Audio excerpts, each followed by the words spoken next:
Il y a un autre côté. Je n'ai même pas de doute à ce sujet. Je n'ai pas vraiment peur de la mort. La seule peur que j'aurais de la mort, c'est ce qui arriverait à mes proches après mon départ. C'est la peur que j'ai.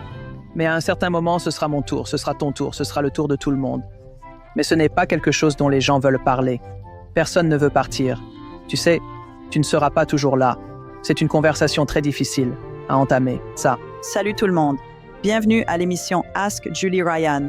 J'ai un vrai plaisir pour vous. L'une de mes personnes préférées sur la planète, Alex Ferrari, est avec nous. Salut Alex. Salut Julie, comment ça va? Je vais bien. Et toi, mon Je vais gars? bien. J'essaie. J'essaie de faire passer le message, d'apporter le message spirituel à autant de gens que possible dans le monde. Et je suis fatigué, mais très heureux. Eh bien, merci de rester éveillé assez longtemps pour nous parler aujourd'hui dans cette petite discussion que nous allons avoir. J'ai beaucoup de questions pour toi. J'ai des pages de questions pour toi, tout le monde. Alex est un cinéaste primé. Il est un auteur à succès. Il est podcasteur. Il est entrepreneur. C'est juste un gars fascinant. Et je sais que vous allez l'adorer autant que moi. C'est pourquoi je lui ai demandé d'être dans l'émission. Nous parlions avant de commencer l'enregistrement et j'ai dit, dans mon équipe, nous disons souvent, que ferait Alex? C'est comme, que ferait Jésus? Nous passons à, que ferait Alex? Un peu, alors allons-y directement. Qu'est-ce qui t'a amené à passer de la réalisation d'un film sur la mafia, de toute chose, à interviewer des gens qui ont vécu des expériences de mort imminente? C'est une longue conversation, ma chère, mais d'accord. J'ai commencé dans l'industrie du cinéma vers 18 ou 19 ans. Je suis allé à l'université et je considère que c'est à ce moment-là que j'ai commencé dans le métier. Donc maintenant, ça fait 30 ans dans l'industrie du cinéma ou à peu près. Et j'aimais juste les films. Je voulais être cinéaste. J'ai travaillé dans un vidéoclub pour tous ces jeunes qui écoutent. Vous pouvez chercher Blockbuster et c'était un peu comme ça. Et je suis tombé amoureux des films et puis j'ai déménagé à LA. Finalement, j'ai commencé à faire plus de réalisations, à travailler sur de grands projets avec de grandes stars, etc. Et puis, en 2015, j'étais un peu perdu. Je venais de terminer 3 ans en tant que propriétaire d'une boutique de produits gourmets d'huile d'olive et de vinaigre avec ma femme, ce qui est une autre conversation en soi, où j'étais un peu perdu, un peu épuisé par le métier. Et j'ai lu un livre intitulé « La semaine de 4 heures » de Tim Ferriss. Et ce livre a un peu ravivé mon amour pour le business en ligne. J'avais un site web en 98. J'ai l'une des premières vidéos YouTube. Je n'ai pas encore trouvé une plus ancienne, mais je pense que j'ai la toute première bande-annonce de film jamais mise sur YouTube. Je n'ai pas pu en trouver une plus ancienne. J'ai cherché. La plus proche est environ 4 mois après la sortie de la mienne. Je suis sûr qu'elle existe, mais je suis l'un des premiers en 2005 ou 2006, avant même que Google ne l'achète. Donc j'étais vraiment dans les affaires en ligne, mais j'avais un peu perdu mon chemin ou trouvé d'autres choses à faire. Et puis en 2015, j'ai décidé de lancer un podcast quand je pensais qu'il était trop tard. C'est trop tard. Tout le monde est podcasteur maintenant. Pourquoi j'essaie? J'ai lancé le podcast dans le domaine du cinéma indépendant et j'ai commencé à interviewer des cinéastes sur leur processus et j'ai commencé à dire la vérité sur ce qu'était le métier parce que j'avais beaucoup de séquelles. Comme tu l'as dit plus tôt, j'ai failli faire un film pour la mafia, ce qui était mon premier livre intitulé « Shooting for the Mob », où j'ai failli faire un film de 20 millions de dollars pour la mafia. Donc j'avais certainement des séquelles de cette expérience. Et cette émission, en 3 mois, est devenue l'émission numéro 1 dans le domaine du cinéma sur Apple. Et puis, quelques années plus tard, j'ai lancé une émission sur l'écriture de scénarios, et celle-là est devenue numéro 1 aussi. Et j'ai très bien réussi avec ces émissions pendant longtemps. Les émissions continuent encore aujourd'hui, bien que beaucoup plus petites, version d'elles-mêmes que je faisais avant, mais elles continuent. Et puis, il y a environ 2 ans et demi, j'ai eu un conseiller spirituel la plupart de ma vie. Je l'ai rencontré quand j'avais une 20aine d'années et elle m'a guidé spirituellement pendant des années, me guidant un peu à travers toute cette vie essentiellement. Et puis un jour, elle me dit « Alex, je pense qu'il est temps pour toi de commencer un nouveau. » Je suis comme « Oh, d'accord. De quoi voudrais-tu que je parle? » Et elle dit « Eh bien, ce sera un podcast spirituel. » Je suis comme « Quoi, moi? Pourquoi? Je ne suis pas un gourou. Je ne suis pas un médium. Je n'ai pas vécu de mort imminente. Je n'ai rien. Je veux dire, j'ai évidemment étudié la spiritualité et peut-être que j'ai un peu plus d'informations que le commun des mortels dans ce sens. Que j'ai passé un peu de temps, mais en aucun cas. Je suis un expert dans le domaine. Et elle dit, eh bien non, tu dois le faire et tu dois le faire en 3 semaines. Je suis désolé. Tu veux que je lance une émission entière en 3 semaines? C'est impossible. Elle dit, c'est impossible, pour tout le monde sauf toi. Donc en 3 semaines, j'ai trouvé le nom où le nom m'a été envoyé à travers une méditation. Je l'ai demandé et il est venu. J'ai lancé l'émission, préparé l'émission, obtenu mes premiers invités et lancé à Pâques 2021. Et puis, j'ai commencé à interviewer des gens ici et là. Je connaissais un ami qui était un canal. Son nom est Daryl Anka. Je le connaissais du milieu du cinéma. Alors je l'ai fait venir. J'ai eu une interview avec le chanteur principal d'Iron Maiden sur la spiritualité et sa vie. C'était une conversation intéressante, comment cela est entré dans ma vie, et quelques-uns de ces épisodes ont commencé à décoller. Mais dans l'ensemble, c'était encore très en train de se développer, très petit comparé à mon immense espace de cinéma indépendant. C'était juste tellement énorme. J'étais comme la spiritualité et tout ça. Alors après un moment, j'ai eu peur, et puis j'ai reculé parce que je ne voulais pas perdre ce que j'avais appris ou, excusez-moi, gagné dans ma carrière de cinéaste, essentiellement. Parce qu'à Hollywood, tu ne peux vraiment pas parler de spiritualité ouvertement, très souvent, parce qu'il y a une stigmatisation attachée à cela. Tu ne peux pas dire Dieu. Tu ne peux pas dire Dieu interdit, Jésus, ou même la spiritualité est une déclaration générale. Ça ne se fait pas, surtout pour un homme, dans le domaine, dans le cinéma. Alors j'ai eu peur et j'ai arrêté. J'ai arrêté de faire Next Level Soul. J'ai dit, je vais prendre une pause de 3-4 mois. Je vais reconstruire mes autres sites. Je me suis donné du travail inutile. Puis, Noël 2021, j'avais à ce moment-là peut-être 700 abonnés ou quelque chose comme ça. Je n'étais même pas encore monétisé sur YouTube. Et mon enseignant spirituel a dit, regarde, soit, excuse mon langage, fais-le ou laisse tomber. Si tu ne fais pas ça, l'univers va trouver quelqu'un d'autre pour le faire parce que ça doit être fait. Et je suis comme, c'est beaucoup de pression. J'ai eu une conversation avec Dieu. J'ai crié à Dieu, j'ai dit, d'accord, Dieu, si tu veux que je fasse ça, je vais m'y consacrer à fond. Je vais construire ce petit décor que tu vois devant, derrière moi, et je vais m'y consacrer à fond, et je vais faire confiance que tu me protégeras, moi et ma famille, et que tu pourvoiras à nos besoins, parce que je fais ce travail. Et c'était tout. Et puis j'ai relancé, essentiellement, rebrandé, reconstruit, créé un nouveau site web en ces quelques semaines, et puis j'ai commencé à faire 2 épisodes par semaine, puis 3 épisodes par semaine. Et maintenant, nous sommes à 4 épisodes par semaine, et j'ai juste commencé à marteler et à moudre, et je n'y ai même pas réfléchi à 2 fois. J'ai juste continué à le faire, sans même m'inquiéter des chiffres, sans m'inquiéter de l'argent qui rentrait. J'étais juste comme, je vais juste le faire. Je vais juste le faire parce que c'est le travail. Je l'ai juste vu comme, je coupe du bois, je porte de l'eau, je coupe du bois, je porte de l'eau, je coupe du bois, je porte de l'eau. Et puis, en juillet de cette année 2022, nous avions déjà atteint, je pense, environ 8000 abonnés. Donc, ça commençait à grandir. C'était encore en train de ramper. Nous avons eu une vidéo qui a décollé. C'était comme, oh, c'était un peu comme un signe de l'univers disant, c'est ce qui arrive. C'est un peu comme un petit aperçu pour montrer, un peu te donner. C'est un peu comme cette carotte pour te garder motivé. Ils sont comme, hey, d'accord, donc ça peut se faire. C'était une sorte de preuve pour moi de dire, hey, je sais que tu es fatigué, de ne pas voir ce que tu veux voir. Voici une petite preuve. Donc nous avons vu ça et les chiffres ont un peu changé, mais c'était encore en train de ramper.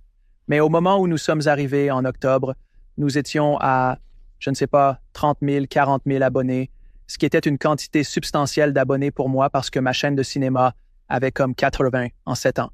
Puis un jour, en octobre, je pense le 18 octobre, une vidéo a explosé, puis la vidéo du lendemain a explosé, puis la vidéo du jour suivant a explosé.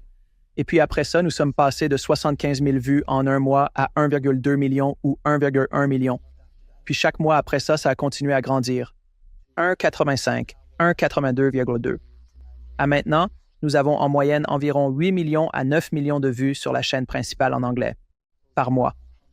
Et nous approchons maintenant des 100 millions de vues en si peu de temps. Et maintenant, nous nous sommes étendus à l'espagnol et nous allons nous étendre à environ 10 à 12 autres langues l'année prochaine. Nous avons une chaîne de clips et nous avons beaucoup d'autres choses en ce qui concerne l'expansion de l'entreprise et le message et la mission l'année prochaine. Mais c'est comme ça que je suis arrivé là. Et maintenant, ce que je faisais dans le domaine du cinéma est tellement astronomiquement petit comparé à ce que je fais maintenant au quotidien ici dans Next Level Soul qui est bien au-delà de tout ce que j'aurais pu imaginer. Et tout a commencé avec la confiance et la foi en Dieu et la foi en ce que je devais faire ici. Donc c'est une longue réponse à une courte question. Eh bien, je pense que c'est vraiment utile, cependant, parce que nous recevons tous des conseils sous une forme ou une autre. Et quand tu dis ton conseiller spirituel, je suppose que c'est un conseiller spirituel humain ou c'est un conseiller spirituel? Je le précise généralement, oui, elle est vivante, toujours en vie, et elle était dans l'émission. Je l'ai eue dans l'émission récemment. D'accord. Oui. Parce que nous recevons des conseils de l'esprit de multiples façons. Et tu as mentionné que la semaine de 4 jours était un peu. Tu as ressenti comme un petit signal à ce sujet. Quelque chose arrive. Je ne sais pas ce que c'est. Je pense que quelque chose arrive. Ça va être bien. The West Side Story, tu sais, cette chanson pourrait être au coin de la rue, pourrait être demain, pourrait être ce soir, peu importe. Mais il y a autre chose qui arrive. Et c'était le grand travail pour toi de passer du cinéma au spirituel. Et c'est intéressant pour moi, Alex, que tu dises que la spiritualité n'est vraiment pas beaucoup discutée à Hollywood. Discutée à Hollywood parce que je pense que tant de ces scénaristes et tout le processus créatif, ces gars-là canalisent tout ça. All the time. Tout le temps. Et j'ai ces conversations avec eux tout le temps à huis clos. Devant, ils n'en parlent pas, mais la plupart d'entre eux sont tous, c'est spirituel. Quand je parlais à Bruce, le chanteur principal d'Iron Maiden, il dit, je lui demande, d'où penses-tu que ça vient? Il dit, je suis juste un canal. Ça passe à travers. Chaque bon artiste avec qui j'ai jamais parlé comprend qu'ils ne sont pas le soi-disant créateur. Ils sont le canal par lequel ça passe, et c'est leur travail de faire le travail, de le sortir dans le monde. Mais généralement, c'est tout du channeling. Nous sommes tous canalisés. Quand j'ai écrit mes premiers livres, j'écrivais quelque chose et puis je revenais lire et je me disais, qui a écrit ça? Oh la vache. Ce n'était pas mal. Pareil. Qu'est-ce que c'était? Ça arrive tout le temps, donc ça arrive toujours. Mais Hollywood, autant qu'il dit que c'est un endroit libéral, ça l'est dans une certaine mesure. Mais Dieu nous en garde de dire prière ou quoi que ce soit en rapport avec la spiritualité en public. Juste, je ne sais pas pourquoi c'est comme ça. Mais je pense que les choses changent de toute façon. Et je crois vraiment que les gens s'éloignent des célébrités, s'éloignent d'Hollywood. Je veux dire, tu peux juste regarder les chiffres en général, les chiffres du box-office et des choses comme ça. Je ne pense pas que ça disparaîtra jamais. Et j'ai toujours un immense amour pour le cinéma. Mais je pense que ça change juste. Tout change. Everything changes. Parce que nous allons vers les streamers et nous allons vers regarder des choses à la maison plutôt que d'aller au cinéma. C'est ce que tu fais référence? Oui, je fais référence à ça aussi. Mais juste en général, il n'y a plus vraiment de stars de cinéma. Les stars de cinéma n'ont plus autant d'importance. Les stars de cinéma que toi et moi reconnaissons sont des stars de cinéma qui ont été créées il y a 20 ou 30 ans. Les Tom Cruise, le Rock. Le Rock fait ça depuis plus de 20 ans. Il n'est pas aussi vieux que Tom Cruise, mais il fait ça depuis longtemps. Brad Pitt, Leonardo DiCaprio sont là depuis toujours. Ce sont les grandes stars. Mais maintenant, on voit quelqu'un comme Margot Robbie ou Ryan Gosling. Ils sont tous les deux incroyables, acteurs, et je les adore tous les deux. Si on les met dans le mauvais film, le film meurt, et ça leur est arrivé dans leur carrière. Mais à l'époque, Arnold Schwarzenegger aurait pu lire l'annuaire téléphonique et il serait venu pour un week-end d'ouverture à 20 millions de dollars. Tom Cruise aurait pu faire pareil. Et il a fait un film appelé Cocktail qui a rapporté une somme astronomique. Pourquoi Tom Cruise en barman? C'était une mentalité différente. Donc je pense que la société s'éloigne un peu de ça parce qu'il y a maintenant tellement plus d'options.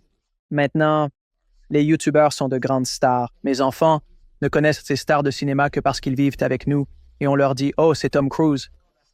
C'est Leonardo DiCaprio de Titanic. Oh, Titanic. » Oui, c'est de là qu'ils les connaissent. C'est comme soit Titanic, tu vois ce que je veux dire. Donc c'est complètement différent. Je pense que la société en général s'éloigne de ça et j'espère que nous évoluons au-delà de ça spirituellement aussi, je pense. Et puis on pourrait parler du changement de conscience humaine et ainsi de suite qui se passe dans le monde et où nous allons tous. Mais je pense que c'est ce que je veux dire quand beaucoup de ça se passe. Oui, intéressant. Quand j'étais petite, mon émission préférée était Ma sorcière bien-aimée et je pourrais encore chanter la musique. Petite, je voulais être comme Samantha Stevens en grandissant. Et maintenant, elle appelait Oncle Arthur et Oncle Arthur arrivait, elle claquait des doigts et elle était dans une autre réalité. Et j'ai toujours pensé que ces scénaristes canalisaient ces choses. Et même jusqu'à J.K. Rowling et le monde de Harry Potter, j'étais à celui de Ella. À Universal City, et je marchais à travers, ça ressemble à un plateau de cinéma. Le monde de Harry Potter, c'est fantastique. C'est magnifique. Et Poudlard et le château et tout ça. Et je me souviens de plusieurs occasions où je voyais quelque chose. J'étais avec mon fils Jonathan. J'ai dit, j'ai vu ça. Elle canalise tout ça. J'ai vu ça quand je travaillais avec un client ou en travaillant avec quelqu'un qui appelle à l'émission. Où je lisais quelque chose et c'était quelque chose qui ne venait pas d'un de ses livres. Ou peut-être que si. Je n'ai pas lu les livres, j'ai vu le premier film, peut-être le deuxième aussi, mais c'était quelque chose que j'avais entendu de l'esprit et elle le canalisait. Et comme toi, quand j'ai écrit mon premier livre, Angelic Attendance, j'écrivais quelque chose et plus tard je revenais lire. Je me disais, je ne me souviens pas d'avoir écrit ça, mais c'est plutôt bien. Ça arrive vraiment souvent. Oui, la plupart des gens ont une fascination pour l'au-delà et pour les choses spirituelles, même s'ils disent que non. Quand quelque chose se présente, ça résonne avec nous en tant qu'humains. Es-tu d'accord avec ça? Pourquoi penses-tu que c'est le cas? Oh, parce que c'est le grand inconnu. Nous allons tous mourir. Nous savons tous que nous allons tous mourir. Donc, que les gens veuillent en parler maintenant, ou qu'ils veuillent en parler sur leur lit de mort, ils vont en parler, ou ils vont le comprendre, à moins qu'un accident tragique ne les emporte rapidement. Mais en général, dans les étapes normales de la vie, tu vas commencer à y penser. Mon public n'est pas composé de 10 ans, bien que j'ai apparemment quelques 10 ans très évolués qui écoutent. Mais en général, ils ont tous 35 à 65 ans et plus. Parce que quand tu commences à entrer dans tes années plus âgées, tu commences comme « Oh, j'ai déjà parcouru plus de kilomètres derrière moi que je n'en ai devant moi. » Et c'est ce à quoi tu commences à penser, et tu te dis « Oh, attends une minute, je suis plus qu'à mi-chemin, ou je suis sur le point d'être à mi-chemin. » Si tu fais juste des maths de base, même si tu utilises 100 ans comme point de référence, il n'y a que tant d'années que tu as pour marcher sur la Terre. Donc tu commences à poser des questions plus profondes, là où quand tu es plus jeune, tout est question de la physicalité, les indulgences de l'expérience physique, que ce soit le sexe, pour certains les drogues et l'alcool, pour certains la nourriture, pour certains juste, expérimenter toutes sortes de choses ou conquérir ton pouvoir. Si tu es un gars, souvent il y a cette énergie-là, mais en vieillissant, j'espère que tu évolues et ces choses commencent à passer un peu au second plan et tu commences à regarder un peu plus à l'intérieur. Et c'est là que je pense que les gens, même s'ils ne l'admettent pas, ils ont tous ces questions sur, eh bien, qu'est-il arrivé à grand-mère? Qu'est-il arrivé à tante Suzy quand elle est décédée? Est-ce qu'elle sait? Ce sont des questions que tu n'as généralement pas à un jeune âge. En général, à moins d'avoir un décès dans la famille, tu n'y penses même pas. Comme je n'ai pas eu décès majeur jusqu'à ce que je sois dans la vingtaine avancée. Mes grands-parents étaient tous vivants jusqu'à ce moment-là. C'est donc à ce moment-là qu'ils ont commencé à partir. Et c'est à ce moment-là que tu commences à poser ces questions plus profondes. Au moins, tu finiras par poser ces questions plus profondes. Et certaines personnes s'y intéressent par curiosité. D'autres s'y intéressent avec une énorme quantité de peur, parce que c'est l'inconnu. C'est littéralement le grand inconnu, mais les gens en sont fascinés. Et c'est pourquoi les histoires d'expériences de mort imminente sont devenues si populaires dans le zeitgeist, parce que les gens s'intéressent aux gens qui sont morts et revenus, et peuvent prouver qu'ils sont morts et revenus et ce qu'ils ont vu de l'autre côté. Et j'ai une perspective très unique Surtout cela parce que je suis exposé à tant de choses. Je veux dire, j'ai parlé à plus de 100, plus d'expérimentateurs de mort imminente. Je parle à des canaux. Je parle à des médiums et des voyants comme toi. À tous les niveaux. Et quand tu commences à tout assembler, j'ai un point de vue de comme je peux voir où tous les points se connectent. Je peux le voir. Je rencontre rarement quelqu'un dans mon émission qui ne renforce pas quelque chose que je sais déjà être une vérité, où ils peuvent juste avoir une petite saveur différente, mais le cœur est toujours le même. Donc les expériences de mort imminente, en général, ont toutes des similitudes, des choses qui se passent, certaines saveurs différentes des autres. Certaines n'ont pas de choses, certaines ont des choses. En général, l'amour est de l'autre côté, une grande quantité d'amour. Toutes ces choses qu'il y a, un plan d'âme, un plan de vie. Pourquoi tu es ici, pourquoi tu apprends? Nous avons plusieurs vies. Ces concepts dont on parle depuis des milliers d'années, je commence à voir les lignes, se connecter, et plus je fais l'émission, plus j'ai accès à des gens, plus j'ai vraiment une compréhension complète de ce qu'est l'autre côté. Encore une fois, je ne sais pas tout sur l'autre côté, mais qu'il y a un autre côté. Il n'y a même pas de doute dans mon esprit. Je n'ai pas de véritable peur de la mort. La seule peur que j'aurais de la mort est ce qui arriverait à mes proches. Après mon départ. C'est la peur que j'ai. Pas de moi qui part. Et aussi, je serai contrarié parce que j'ai beaucoup de travail à faire. Ce n'est pas mon heure, j'ai des choses à faire. Mais à un certain moment, ce sera mon heure, ce sera ton heure, ce sera l'heure de tout le monde. Mais ce n'est pas quelque chose dont les gens veulent parler. Personne ne veut partir. Tu sais, tu ne seras pas toujours ici. C'est une conversation très difficile à commencer. Julie, je parle pour vivre, donc je vais continuer à parler pendant une autre heure. Donc tu dois m'arrêter. Donc je vais m'arrêter. Eh bien, je ris de mon guide spirituel, le pape Clément le sixième, qui est venu il y a 10 ans, ou Sony. Il dit, tu dois enseigner au monde ce qui se passe quand quelqu'un meurt. Et j'ai dit, oui, je ne fais pas ça. Il est comme, non, tu dois, parce que tu vois ce qui se passe. Et il y a beaucoup d'informations sur l'expérience de mort imminente, et beaucoup d'informations sur l'au-delà, et beaucoup d'informations sur le deuil, mais pas beaucoup sur ce qui se passe pendant la transition. Et il a dit, ça a été tellement déformé, et les gens ont tellement peur, que tu sais ce qui se passe, tu en es témoin. J'en suis témoin avec les clients avec qui je travaille, et aussi en étant capable de parler à n'importe quel esprit à tout moment.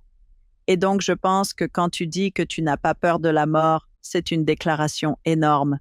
Et le travail que tu fais et le travail que je fais aident les gens à ne pas avoir peur de la mort, parce que quand nous traversons la fin de vie avec un être cher, non seulement nous pleurons la perte d'eux souvent à l'avance, mais nous sommes aussi confrontés à notre propre mortalité. Comme, oh mon Dieu, je vais être là à un moment donné et je vais être dans la même position. Qu'est-ce qui va m'arriver? Donc, c'est une déclaration profonde.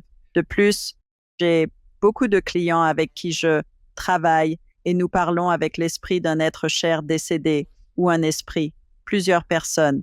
La question numéro 1 qu'ils posent toujours en premier est « Est-ce que tu vas bien? Comment vas-tu? » Et je veux dire qu'ils sont au paradis. C'est le nirvana, ils sont fabuleux, mais nous avons été tellement conditionnés à... Oui, des milliers d'années de ça. Des milliers d'années par la religion ou la religion organisée. Ça a été l'enfer. Et, oh mon Dieu, ont-ils réussi ou ont-ils mangé du bacon le mauvais jour et maintenant ils sont en enfer? Comme c'est ridicule. Oui. Et tout le truc des esprits maléfiques aussi, que je comprends. Tous les esprits sont amour pur. Tout est question d'amour. Tout est amour et joie. As-tu grandi dans un foyer spirituel? Viens-tu d'une famille spirituelle? Je suis un catholique en rétablissement.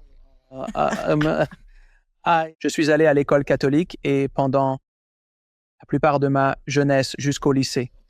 Et tu allais à l'église? J'étais mort de peur parce qu'un prêtre est venu en première année et m'a parlé de l'enfer. Je me suis dit, quoi? Ça m'a terrifié en tant qu'élève de première année.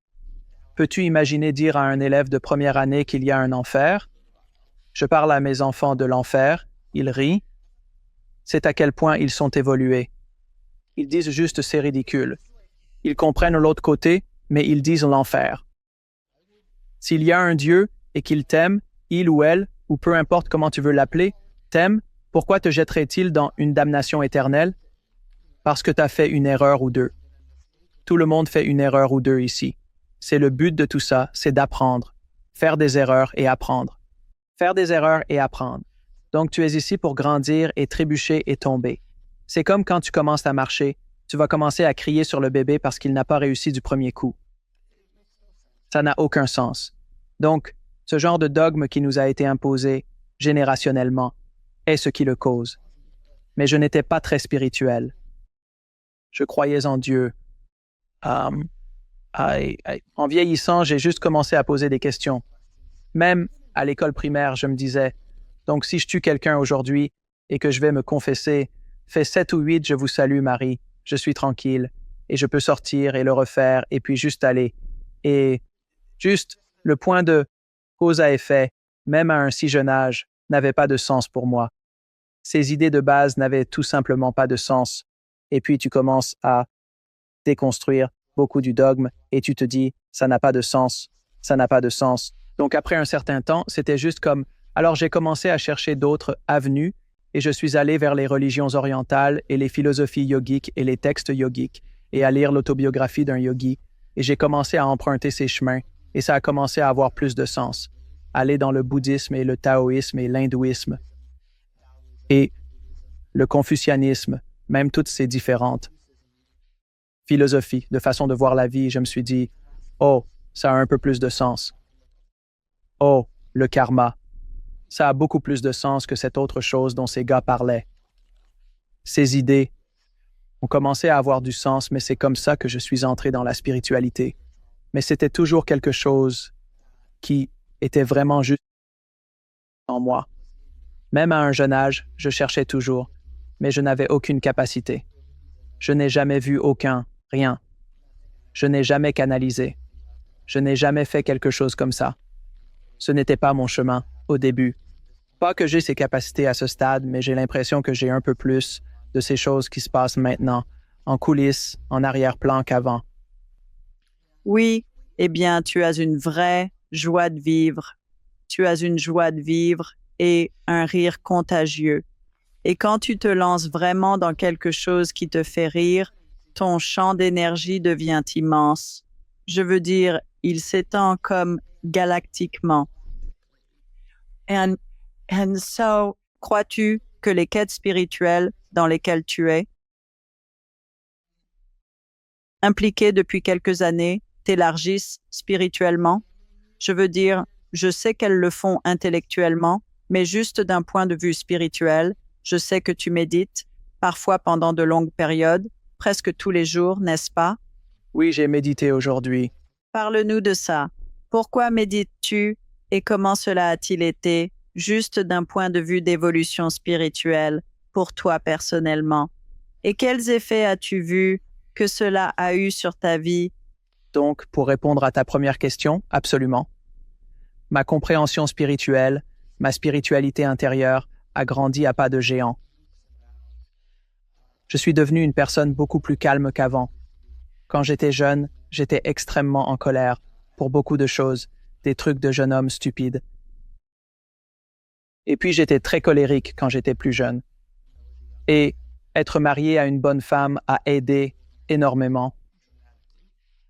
Avec ça, être capable de une bonne femme calmera un homme, sans aucun doute. Mais dans l'ensemble, du côté spirituel des choses. Ma compréhension de la vie a tellement changé ces 6, 7 dernières années.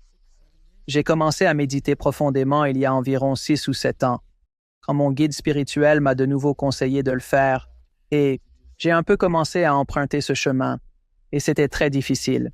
J'ai essayé de méditer tant de fois dans ma vie, mais je n'arrivais pas à calmer ce cerveau de singe. Je n'y arrivais pas. Je n'étais pas encore prêt. Et cela m'a appris quelque chose sur l'évolution et la préparation. Quand tu es prêt, la compétence, le livre, la connaissance se présenteront. Pas avant.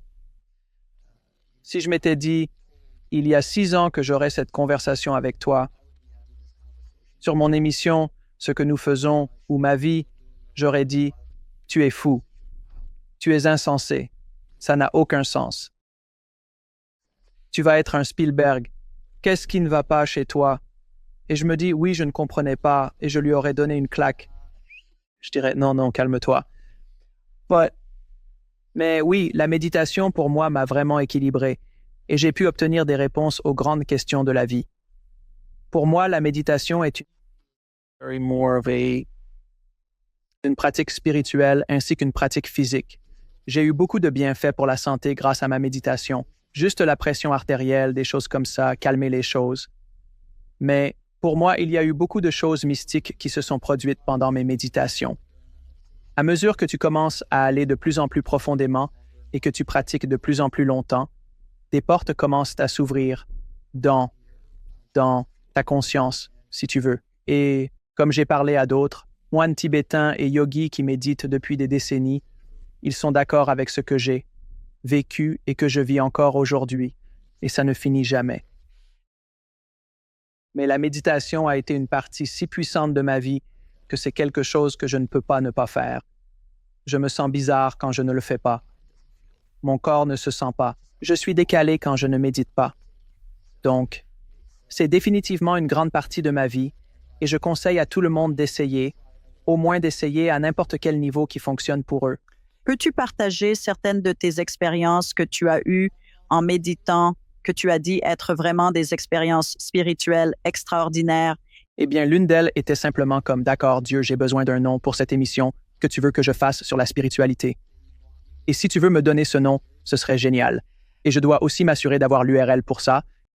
Et je dois pouvoir le déposer en marque, donc bonne chance. » Je défiais, comme l'univers comme me trouver un nom qui va marcher. Parce que dans cet espace spirituel, tout a été utilisé. Je veux dire tout. Tu sais ça aussi bien. C'est l'un des plus galvaudés. Tant de gens ont utilisé des noms dans ce domaine. Alors j'étais comme... Et puis tout d'un coup, ces trois mots ont juste surgi dans ma tête et une voix a juste dit « Next Level Soul ». J'étais comme « Hey, ça sonne plutôt cool. J'aime ce nom. Laisse-moi vérifier. » Alors quand je suis sorti de ma méditation, j'ai dit comme « Oh, tous les URL sont ouverts. Il vérifie le bureau des marques. Personne ne l'a déposé. Personne n'est même proche de ça. D'accord, lançons-le. » Et c'est comme ça que ça commence. Donc c'est une grande chose comme ça. J'ai eu des visions de choses. J'ai eu, je ne sais pas, des portes qui s'ouvrent, presque psychédéliques. Presque psychédéliques en un sens.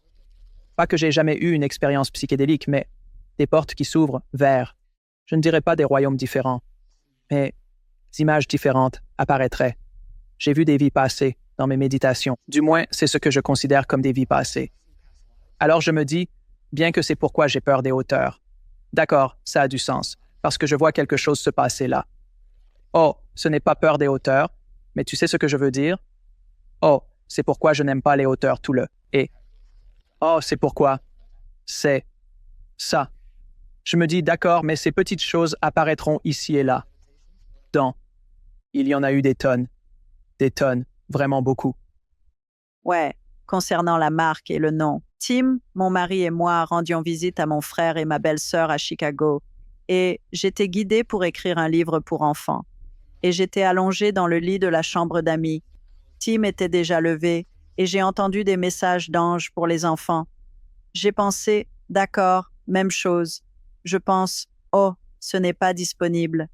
Et même chose, je dois le déposer en marque. Je dois être sûre que le domaine est ouvert et je dois être sûre que je peux l'utiliser. Et donc je l'ai fait. Allongée dans le lit, j'ai vérifié pour voir si c'était déposable. Oui, ça l'était. Puis j'ai vérifié pour voir si le nom de domaine était ouvert. Oui, il l'était. Et j'ai pensé, d'accord, voilà.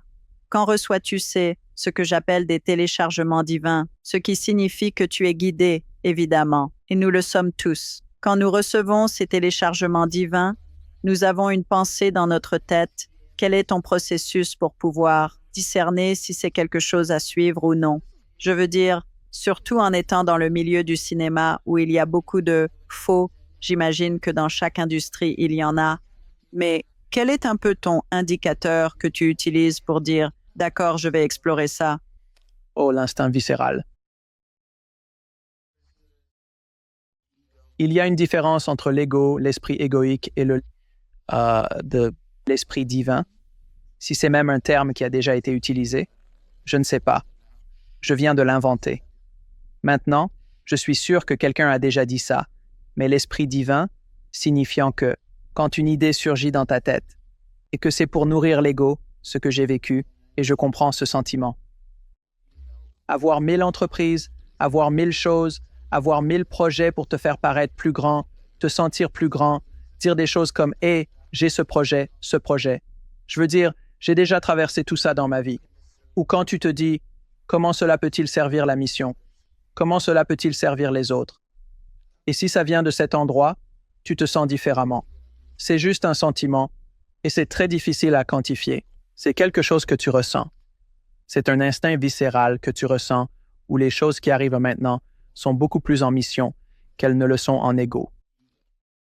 Et si elles sont en ego, ou si je soupçonne qu'elles sont en ego, je les mets sur la table ou sur l'étagère et je les laisse mijoter là pendant 1 mois ou 2.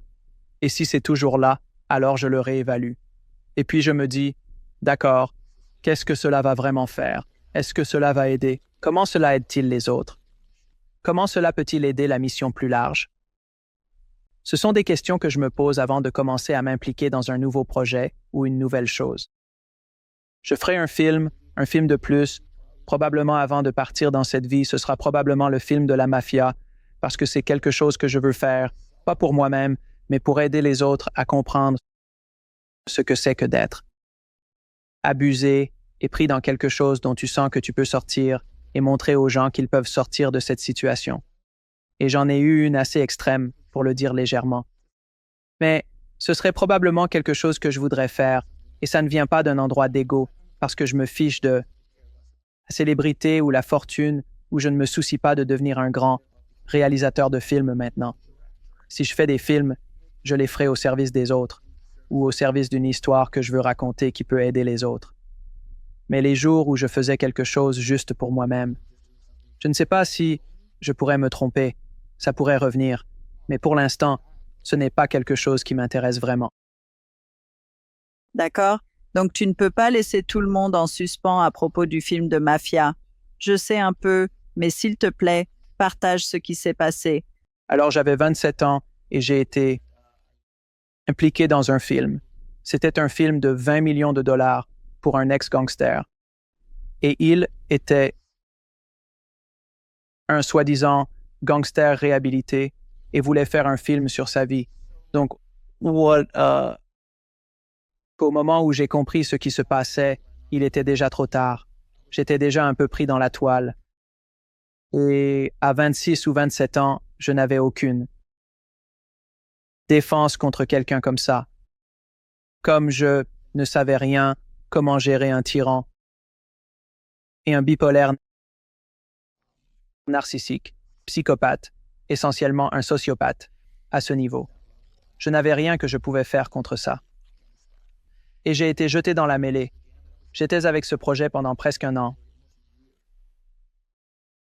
Et nos bureaux étaient dans un hippodrome. Tu ne peux pas inventer ça. Je veux dire, nos bureaux de production étaient dans un hippodrome qui ressemblait à celui des années 1950, comme si Frank Sinatra allait descendre la rue à tout moment.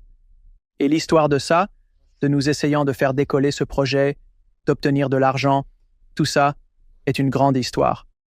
Mais ensuite, Hollywood a pris ce psychopathe au sérieux. Et j'ai été envoyé à LA et j'ai rencontré les plus grandes stars de cinéma du monde, des producteurs milliardaires. Je suis au Château Marmon, je suis à l'Ivy, je suis à Spagos en train de dîner avec... Tu sais, je suis dans les collines d'Hollywood. Et je me dis, ça doit être mon coup. Pourquoi l'univers rapprocherait-il autant? J'ai même rencontré Batman, tu sais, lequel? Je ne peux pas te le dire, tu dois lire le livre. Mais c'est l'un des Batman. Je suis allé chez Batman, je suis allé dans son manoir. Et, tu sais, à 60 centimètres de Batman pendant 3 heures, à parler de films et à parler comment il va faire partie de mon projet. Et je me dis, tout ça doit arriver. Pourquoi l'univers me ferait-il ça? Et c'était là où ça en était jusqu'à ce que je sois libéré, Dieu merci, par cet homme. Parce que J'étais juste fini. J'étais épuisé. J'étais en dépression pendant 2 ou 3 ans après ça. Je ne tournais rien. Je n'étais même pas dans le métier. Je vendais des bandes dessinées sur eBay pour gagner ma vie parce que j'étais tellement détruit. Le PTSD était si massif et j'ai failli faire faillite. C'est littéralement à 2 jours de signer les papiers de faillite. Quand j'ai crié à Dieu, parce que je m'étais tellement endetté, en traitant avec ça, je n'étais pas payé. Tout ça et d'autres erreurs stupides que j'ai faites en tant que jeune homme, et j'ai crié à Dieu, et je dis, Dieu, si tu veux que je paie, je veux payer mes dettes, mais j'ai besoin d'aide. Et si tu ne me trouves pas un travail, ou si tu ne m'apportes pas une sorte d'aide, je vais signer ces papiers pour me protéger. Mais si tu m'envoies du travail, je le ferai, le lendemain. Mon tout premier patron dans le métier. C'est mon stage que j'avais quand j'ai commencé. M'appelle à l'improviste et dit « Hey, je ne sais pas si tu cherches du travail, mais ils cherchent un monteur, au nord. J'ai déjà appelé et parlé d'eux à ton sujet et ils sont intéressés. Tout ce que tu as à faire, c'est de monter là-bas avec ta bande démo. Je l'ai fait. J'ai eu le travail et j'ai commencé à travailler dur et je me suis sorti de la dette. Mais c'était une expérience si profonde de crier à l'univers pour de l'aide. Et l'univers, le lendemain. Avoir un appel téléphonique comme ça, c'était assez puissant. Ça m'est arrivé plusieurs fois dans ma vie. Quelquefois demandé, tu recevras, n'est-ce pas? Ouais. Eh bien ça. Et c'est ce qui s'est passé avec l'émission. Je veux dire, j'ai juste dit, d'accord, je fais confiance que tu vas avoir foi, que tu vas prendre soin de moi et de ma famille. Je vais faire le travail, mais j'ai besoin d'aide. Et l'aide est venue, comme tu l'as vu. Eh bien, et je pense que c'est un concept vraiment profond.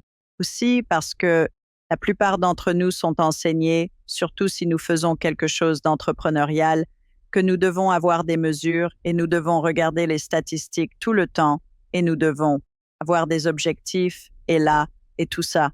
Et tu es un excellent exemple de juste sortir là-bas et dire « D'accord, guide-moi ». Et puis, bien sûr, tu regardes les mesures, mais tu n'es pas concentré sur elles. Tu es concentré sur « Qu'est-ce que je fais pour aider les masses? Comment puis-je créer un meilleur produit qui sert plus de gens? » Est-ce une supposition correcte? Je pense que c'est une bonne supposition. Je pense que les gens doivent vraiment comprendre aussi, c'est que il va y avoir plusieurs choses qui doivent être faites sur cette planète à certains moments. Donc, certaines idées doivent être nées à un certain moment. Donc, quand H.G. Wells a commencé à créer ses livres incroyables sur les machines à voyager dans le temps, et Frank Baum a créé Le Magicien d'Oz, et ces idées, ces genres d'histoires n'existaient pas 50 ou 100 ans avant ça. Rien de tel n'existait vraiment. Mais ces histoires ont inspiré des générations. Je veux dire, tu as des gens du programme spatial qui reviennent directement à H.G. Wells comme source d'inspiration. Et c'est ce qui a commencé. Donc il y a ces idées, un besoin, à certains moments de l'histoire humaine, doivent sortir. Donc un exemple parfait est, pour une raison quelconque, l'idée de dinosaures devait vraiment revenir dans le monde. Et qu'est-ce que l'univers a fait? L'univers a donné cette idée à Michael Crichton. Et si les humains travaillaient autour? D'accord, super. Et à qui l'a-t-il donné? Probablement à l'un des seuls cinéastes sur la planète qui avait le pouvoir, la capacité, le talent et l'expérience pour créer un film appelé Jurassic Park. Et c'est sorti parfaitement au bon moment. Cette idée ne m'a pas été donnée à 20 ans ou à 17 ans. Cette idée a été donnée à des gens qui pouvaient l'exécuter. Donc je pense que c'est quelque chose qui, quand le moment est venu, ces idées doivent naître, ces missions, ces passions doivent se réaliser. Qu'on les aime ou qu'on les déteste, des gens comme Elon Musk, Jeff Bezos, ces géants milliardaires, ils font des choses qui ont changé notre façon de vivre dans le monde entier, en bien ou en mal. Cela a changé notre façon de voir. Ce que Steve Jobs a fait dans le monde de la technologie. Connaissez Henry Ford, Edison, Tesla, Nikola Tesla, pas la voiture. Tous ces gens, ils changent l'humanité. Et j'écoutais un livre l'autre jour, appelé La psychologie de l'argent, par Morgan. J'ai oublié son nom de famille, un livre vraiment génial, recommandé à tout le monde, il disait que 15 milliards de personnes sont nées au cours des, je ne sais pas, 2000 dernières années, disons, sur cette planète. Mais au cours des 100 dernières années, 9 ont eu le plus d'impact. Il a choisi 9 personnes qui ont eu le plus d'impact sur l'histoire humaine. Hitler, Staline, je pense Martin Luther King, Gandhi, et il a juste commencé à énumérer une poignée de personnes. Et vous êtes. Oui, vous savez, c'était vraiment juste une poignée de personnes qui ont vraiment changé les choses. Je veux dire, il y a beaucoup d'autres personnes qui font beaucoup d'autres choses, mais ces personnes ont été mises ici pour faire ces tâches, peu importe négatif, positif, quoi que ce soit. Elles avaient des missions à accomplir d'un point de vue spirituel. Eh bien, je pense aussi, pour revenir à votre point sur les idées, certainement, il y a de nombreuses références au esprit dans la littérature et dans chaque texte sacré et aux anges et tout ce genre de choses. Mais aussi, il y a des idées qui doivent mûrir, qui, quand elles arrivent au moment parfait pour être libérées, alors cela a du sens et alors toutes les étoiles s'alignent. Je dis toujours que nous rencontrons les personnes que nous devons rencontrer exactement au moment parfait où nous devons les rencontrer et elles ouvrent des portes pour nous et pour les autres. Donc, revenons au sujet des EMI. Revenons-y et revisitons cela un instant. Croyez-vous que les personnes qui ont vécu une EMI ont choisi ce chemin avant de s'incarner? Oui et non. Donc, d'après ma compréhension en parlant aux EMI, certains d'entre eux le font. C'est un peu intégré dans leur plan. D'autres, en d'autres termes, d'après ma compréhension, il y a un plan d'âme que vous établissez avec votre conseil de guide spirituel de l'autre côté et vous dites « Hey, dans cette vie, je veux naître dans une famille abusive parce que j'ai besoin d'apprendre cette leçon. Mais ensuite, je vais être riche et célèbre parce que j'ai besoin d'apprendre cette leçon et toutes les épreuves et tribulations qui vont avec. » Donc, vous pouvez apprendre tout cela. Et aussi, ajoutons un peu d'alcoolisme là-dedans ou ajoutons un peu de dépendance aussi parce que je veux traverser tout cela cette fois-ci. Et ils mettent un peu ensemble cette liste de choses qu'ils veulent traverser dans la vie. Et puis tout au long de la vie, il y a des sorties qu'ils peuvent prendre. Donc ils se disent, d'accord, mettons une sortie à 32 ans, peut-être une porte de sortie à 32 ans, une porte à 52 ans et à 60 ans. Et ce sont des fenêtres qu'ils peuvent prendre, comme des rampes de sortie. Et c'est là que les expériences de mort imminente se produisent.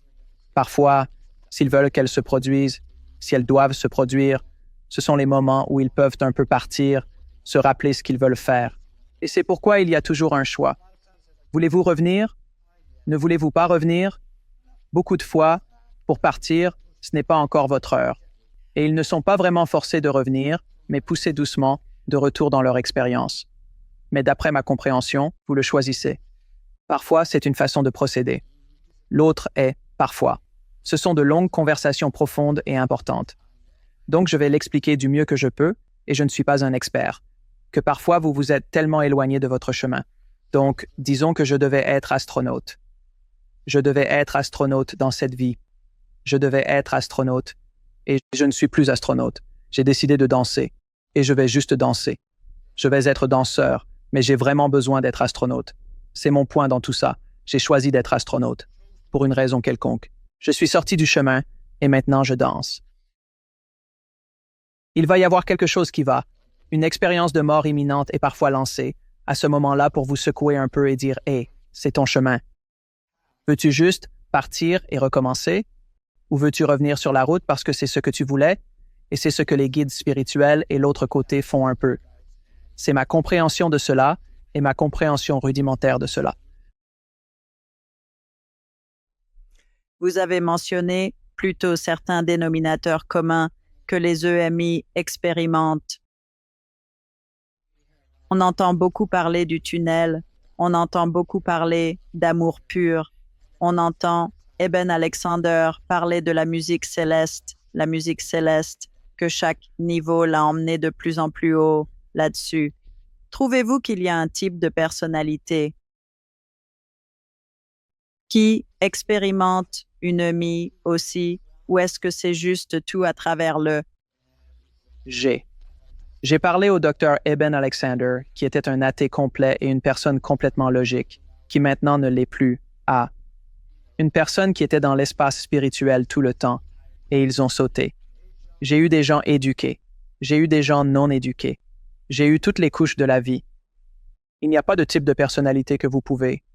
Je veux dire des gens militaires mais des gens militaires qui ont eu des expériences de mort imminente sur le champ de bataille, après le champ de bataille. J'ai eu des médecins, j'ai eu des infirmières, j'ai eu des pompiers, j'ai eu un plongeur en profondeur, un plongeur de la marine, tout le monde. Cavalier, juste une fille faisant du vélo. C'est tout le monde. Aucune différence de personnalité. Et la culture et l'éducation et le socio-économique, tout ça est juste un point discutable, non? C'est un point discutable aussi. J'ai eu toutes sortes de différences. Une chose que j'ai remarqué, c'est que culturellement, du moins dans l'espace américain, nous n'avons pas beaucoup de personnes espagnoles qui en parlent, à moins qu'elles ne parlent anglais. Mais dans l'espace latino-américain, quand j'ai commencé à regarder les expériences de mort imminente dans l'espace espagnol, ce que je fais maintenant depuis que nous avons lancé une chaîne en espagnol, il y a des centaines, des milliers, des dizaines de milliers qui sont dans cette langue. Donc même si beaucoup de gens regardent peut-être une émission comme la mienne ou quelque chose comme ça, et ils ne voient pas beaucoup d'autres représentations. Il y a des Afro-Américains, il y a des Asiatiques, il y a des Hindous. J'ai eu toutes les couches de la vie, mais ça penche définitivement plus américain parce que nous sommes en Amérique. Mais si vous êtes dans un autre pays, il y aura, je soutiens, le même nombre de personnes dans cette langue ou cette culture qui les vivent aussi. Mais aussi culturellement. En certaines cultures, ce n'est tout simplement pas abordé. Ils n'en sont pas encore à ce point. Pour être honnête avec vous, c'était tabou il y a 10 ans, il y a 15 ans. Cette conversation n'a pas lieu il y a 15 ans, Julie. Vous n'auriez pas une émission il y a 15 ans, pas comme ça. Et c'est si ouvert, et il y en a tellement comme ça. Mon émission n'aurait pas existé il y a 15 ans, pas au niveau où elle est maintenant. Les gens sont prêts et veulent entendre parler de cette information. Maintenant. Si vous deviez proposer un pourcentage de la population qui vit une EMI, avez-vous un chiffre qui vous vient à l'esprit, une estimation? Je pense que le chiffre que j'ai entendu tourner est de 2, 3%, 4% de la population. C'est une quantité substantielle. C'est une quantité substantielle de personnes. Nous parlons de millions et millions et millions de personnes parce que nos méthodes de réanimation se sont améliorées. C'est pourquoi il y en a tellement plus. C'est la raison principale. La seule raison pour laquelle il y en a plus, c'est parce que nous pouvons réanimer les gens de la mort. Où il y a des traces de cela dans la Bible, il y a des traces de cela en Grèce, il y a des traces de cela en Inde. Mais elles sont juste rares et espacées parce qu'ils n'avaient tout simplement pas de RCP à l'époque. Ils n'avaient pas. Chose basique pour réanimer quelqu'un. Mais oui, c'est une quantité substantielle maintenant. Très certainement. Oui, intéressant. Pourquoi pensez-vous que nous sommes dans une situation maintenant où les gens ont faim de cette information? Il y a un éveil spirituel qui se produit sur la planète. Il n'y a aucun doute là-dessus. Parlez-nous de cela. Que pensez-vous qu'il se passe là-bas? Je pense que la conscience de l'humanité grandit. Nous devenons plus conscients de nous-mêmes. Les gens quittent les religions organisées en masse. Les gens cherchent des réponses différentes et ils deviennent plus critiques des réponses qui leur ont été données par des institutions qui existent depuis des centaines, voire des milliers d'années. Et les gens commencent juste à chercher et explorer plus parce qu'ils le ressentent. Ils le ressentent sur la planète. Ils le ressentent dans la conscience de l'humanité. Beaucoup des choses négatives qui se passent dans le monde aujourd'hui sont en relation directe avec cet éveil. En d'autres termes, s'il y a quelque chose qui doit être guéri, il doit sortir à la lumière. Et ce n'est pas une expérience agréable. C'est ce qu'on m'a dit, par tant de différents médiums et psychiques et personnes ayant vécu des expériences de mort imminente et personnes qui ont été sur mon émission, parce que je demande toujours « Pourquoi est-ce ?» Je veux dire, nous sommes en guerre, avec des rancunes vieilles de milliers d'années, vraiment. Sommes-nous encore en train de nous disputer à ce sujet? Sommes-nous encore comme « Ne pouvons-nous pas juste être humains les uns avec les autres ?» Et ça doit sortir de cette façon pour que les gens disent « Je ne vais pas laisser ça se produire encore. Nous avons choisi de ne pas le faire. » Et si quelqu'un en doute, Regardez juste comment nous nous traitons maintenant, en tant qu'espèce et comment nous nous traitions. Il y a 200 ans, il y a 300 ans. Vous auriez pu tuer quelqu'un pour une mauvaise partie de poker et personne n'aurait cligné des yeux. Maintenant, ce n'est plus acceptable dans la société dans laquelle nous sommes. Et un jour, nous regarderons ce que nous faisons maintenant et nous dirons « Mon Dieu, ils étaient barbares ». Tout le monde n'avait pas de soins de santé. Vous pouviez ruiner quelqu'un parce qu'il tombe malade. Cela n'a aucun sens. Et ils diront « Combien l'école coûtait ?» Ça ne. Juste en utilisant cela comme exemple. Mais je vous promets, dans 100 ans, ils regarderont cette époque et diront les barbares absolus. Barbares absolus. Aussi avancés que nous pensons être, nous avons encore un long chemin à parcourir, mais nous avons parcouru un long chemin depuis les jours de Jésus. Nous ne crucifions pas les gens. En général, nous ne crucifions pas les gens. Maintenant, nous les crucifions sur Twitter. Mais Figurativement, pas littéralement, n'est-ce pas? et c'est aussi quelque chose qui va changer aussi à mesure que nous continuons à avancer. Nous allons être bons. Ce n'est pas suffisant. C'est assez de ça maintenant. Nous ne pouvons pas le faire. Ça se passe. Et cette nouvelle génération qui arrive, les enfants qui naissent, ils arrivent câblés si différemment de ma génération, de votre génération. Vous pouvez juste le voir. J'ai des enfants. Je les vois dans la façon dont ils abordent la vie, la façon dont ils regardent la vie, la façon dont ils regardent juste les choses qui se passent. Comme le racisme n'a aucun sens. Oui, ça n'a pas de sens. Et ils disent non, mais à un niveau fondamental. Ils l'ont compris à un niveau très profond, et ma génération l'a compris, mais je suppose que ça ne devient pas dilué, mais un peu plus évolué par rapport à comme ou mes grands-parents, ou Dieu nous en préserve, arrière-grands-parents, comment ils pensaient à certaines idées par rapport à où nous en sommes, étaient en train de marcher. Nous marchions autour de l'Italie et nous entrions dans des églises et ma femme devait mettre un châle parce qu'elle portait un T-shirt ou un débardeur normal, non sexy, mais elle portait des shorts, donc elle devait mettre quelque chose autour de ses jambes et mettre un châle pour entrer dans l'église. C'est à quel point c'est une idée barbare et ancienne. Ils marchaient encore comme les femmes ne peuvent pas montrer une épaule. Et c'est une église catholique. Et j'étais juste choqué que c'était comme « Wow, ces gars-là battent encore ce tambour. » D'accord. Bonne chance à vous. Et là, Exactement. Eh bien, et les enfants arrivent en sachant tellement plus. Chaque génération est plus sage et plus évoluée, sans aucun doute. Je ne peux pas vous dire combien de fois j'ai vu un tout petit qui sait utiliser un iPad bien mieux que moi et il ne parle même pas encore. exactement, sans aucun doute. Parler de leur câblage. Oui, ils sont câblés pour l'électronique aussi. And I think it's, je ne sais pas, l'irresponsable. Je pense que c'est à courte vue quand on dit « Eh bien, ces enfants qui jouent tout le temps aux jeux vidéo, ils doivent étudier quelque chose, peu importe. » Et pourtant, j'ai lu des histoires sur la façon dont cela crée des voies neuronales dans le cerveau qui leur permettent de penser différemment et de résoudre des problèmes différemment que nous. Peut-être. Vous jouez probablement aux jeux vidéo avec vos enfants, ceux d'entre nous qui ne le font pas, et pourtant, nous le regardons, et je pense que chaque génération le fait. Mais mes parents détestaient le rock and roll, et ils étaient tous pour Frank Sinatra et les classiques et des trucs comme ça. Et puis tu arrives au punk rock et tu passes à n'importe quoi, et puis tu passes au rap, et chaque génération dit « Oh, cette musique est terrible ». Eh bien, je veux dire, pour être juste, la musique d'aujourd'hui est terrible. Je veux dire, disons-le clairement, je vais être le vieux monsieur. Non, je plaisante. Il y a de la bonne musique maintenant, mais certaines sont juste horribles. Cher a sorti un nouvel album de Noël. J'ai entendu dire que tu as vu Cher. On ne peut pas se tromper avec Cher. Eh oui, je suis un puriste du rap. Donc j'adore le rap. J'adore le hip-hop. Mais ensuite, comme ce qui se passe aujourd'hui, je me dis, ce n'est pas... Qu'est-ce que c'est? Je suis le vieux gars maintenant qui dit, ce n'est pas du vrai rap. Et à l'époque, le rap était comme le truc fou, marginal, genre de choses. Mais oui, ils arrivent définitivement à reprogrammer. Mais regarde, je jouais aux jeux vidéo quand j'étais enfant. Je n'y joue plus maintenant. Ils n'ont plus le même intérêt pour moi. Mais quand j'étais enfant, je jouais à Nintendo. Genre, oh mon Dieu, je devenais aveugle. Mes yeux se brouillaient parce que je jouais tellement aux jeux vidéo. Et je vais bien maintenant. Je regarde la télé. Tu t'en Je es m'en bien suis bien sorti. sorti.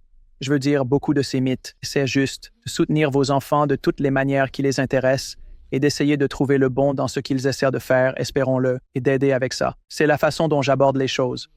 Mes enfants maintenant, Roadblocks, adorent Roadblocks. Adorent Roadblocks. C'est comme ce nouveau jeu vidéo, construire des mondes, et ils s'assoient pendant des heures à regarder comment quelqu'un d'autre construit une maison à l'intérieur de cet endroit.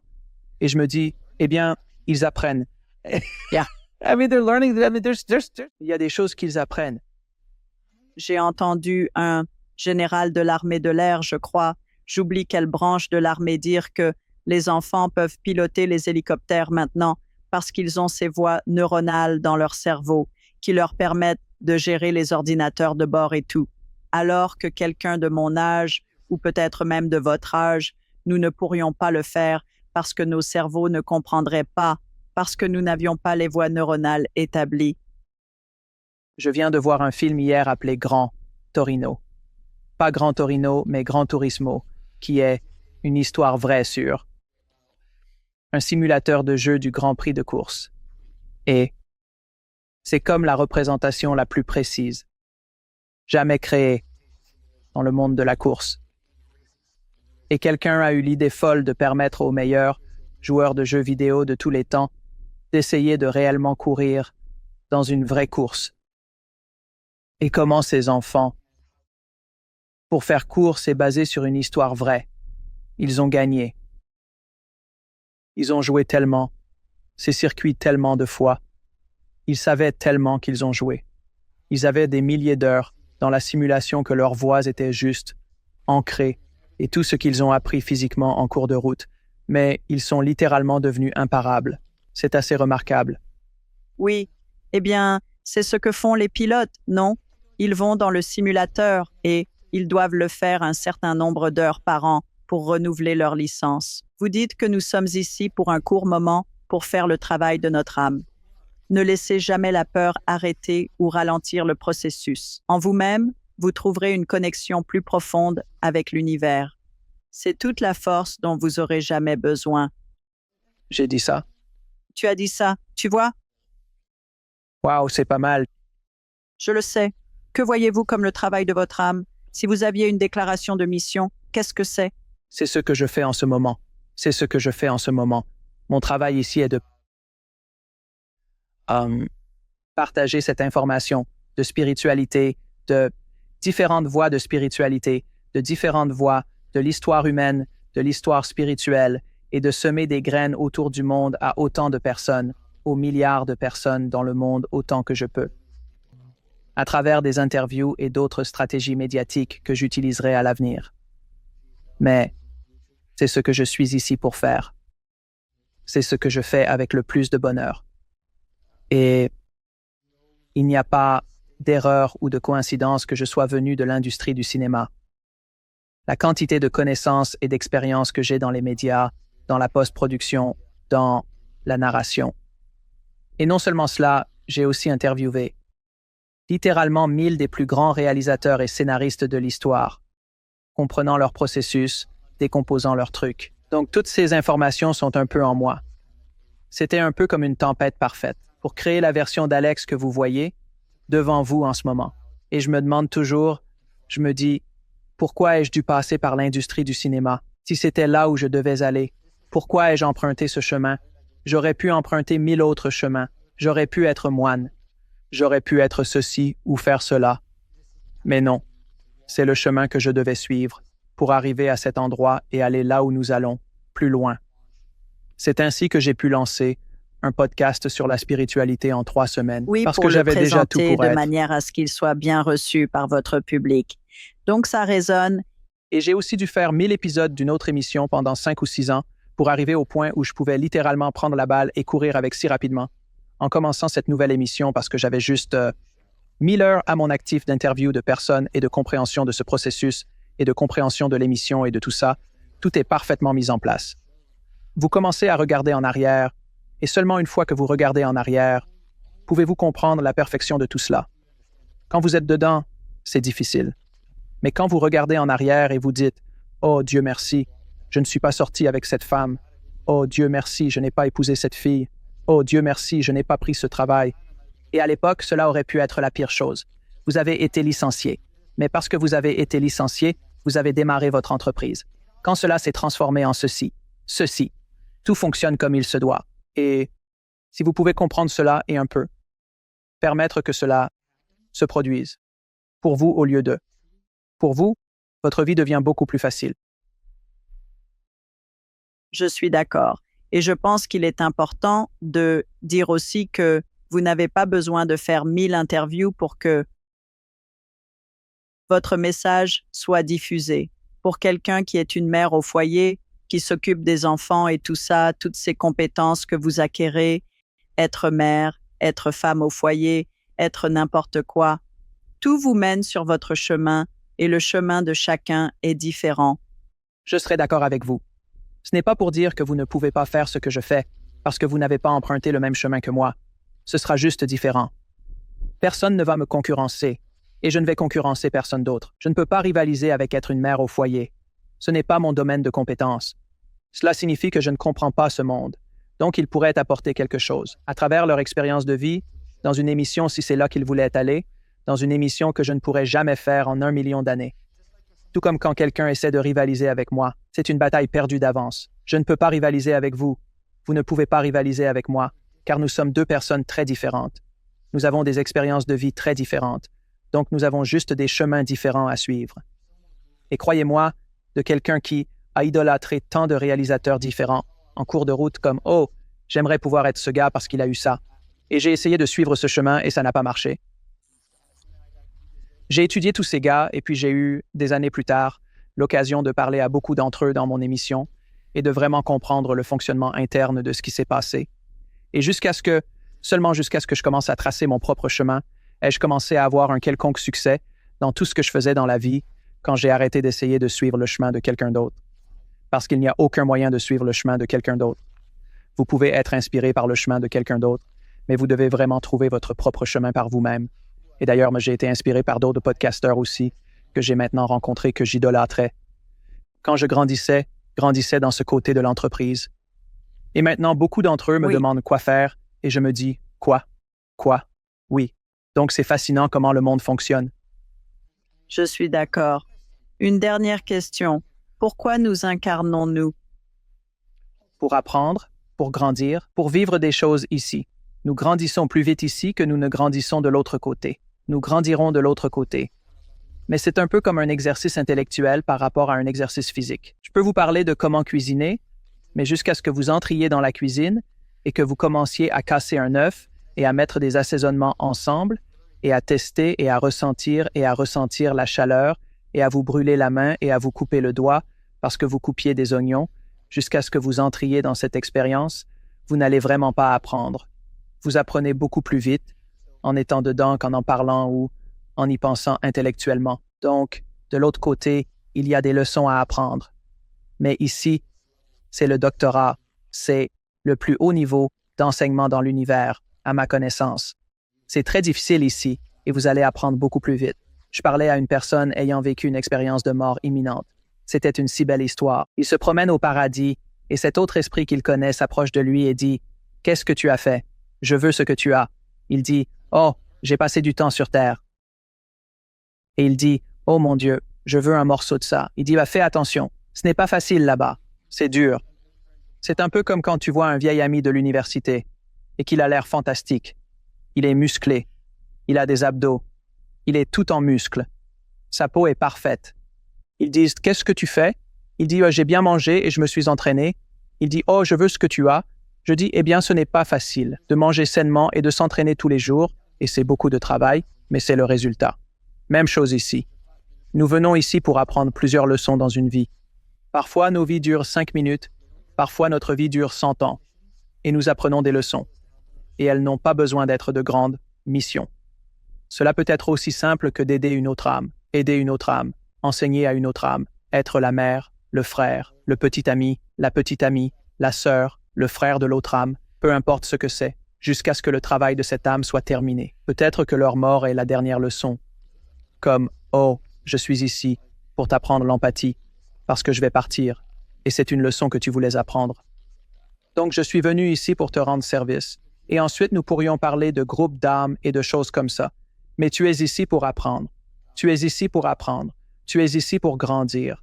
Et je crois vraiment que nous sommes les algorithmes de Dieu de bien des façons que nous sommes, parce qu'un algorithme par nature est préprogrammé pour faire quelque chose. Mais une fois que tu le lâches, il fait un peu son propre truc dans une direction prédéterminée. Mais comment il le fait, c'est vraiment à l'algorithme. Donc je pense que c'est très nous. Nous sommes envoyés ici avec un plan d'âme. Mais comment nous y arrivons? Il y a des points sur la carte que nous devons atteindre, mais comment nous y arrivons est vraiment à nous avec notre libre arbitre. Donc c'est une expérience très excitante, effrayante et dangereuse et amusante et exaltante. La vie est le voyage ultime, le chemin ultime, la fête ultime, l'enterrement ultime, tout ultime. Tout est englobé en une seule chose. Mais nous sommes ici, à la fin de la journée, pour apprendre et pour grandir, et pour être, juste pour apprendre des leçons. Et tu continues à revenir pour apprendre de nouvelles et apprendre de nouvelles. Pas parce que tu dois, mais parce que tu veux. Parce qu'une fois que tu as goûté à ça ici, tu veux revenir, tu veux apprendre. Peut-être que tu prends une pause. J'ai entendu parler de vie de vacances. Je ne sais pas si tu as entendu parler de vie de vacances. Tu es comme, tu sais, j'ai eu ces 3 dernières vies ont été dures. Puis-je juste être comme, je ne veux penser à rien. Je veux juste, genre, m'asseoir sur un yacht quelque part et manger et boire en Méditerranée. C'est cool? Puis-je faire ça? J'ai entendu parler de ces vies. Je pense que c'est fantastique. Je ne vais pas apprendre grand-chose cette année. Cette fois, je veux juste profiter de la terre. Puis-je faire ça? Donc, il y a aussi ces vies-là. Oui, je suis sûr que les gens qui écoutent se disent « Je veux une de ces vies maintenant ». Oui, eh bien, nous sommes ici pour créer. Nous créons. Et puis que faisons-nous? Nous mourons. Nous retournons au paradis. Puis nous faisons. Nous créons notre prochaine vie de ce que nous voulons vivre et explorer. Prochain tour. Comment les gens peuvent-ils en savoir plus sur vous et votre travail? Le meilleur moyen est nextlevelsoul.com. Je ne suis pas difficile à trouver. nextlevelsoul.com. Si vous tapez Next Level Soul sur Google, notre page YouTube apparaît, qui est où toutes ces interviews sont hébergées. Si vous écoutez en audio, elles sont sur toutes les grandes plateformes de podcast, Apple, Spotify, Google, tous ces endroits. Mais nextlevelsoul.com est un peu comme le centre de tout, donc vous pouvez y aller pour plus d'informations. Et j'ai dû être sur votre émission, ce qui était tellement amusant et un tel honneur. Donc je suis ravie que vous ayez pris le temps de rendre l'appareil et d'être sur notre émission et de partager une partie de votre sagesse avec nous tous, bien sûr. D'accord, tout le monde. Je vous envoie plein d'amour de Sweet Home, Alabama et du Texas aussi, où est Alex. On se voit la prochaine fois.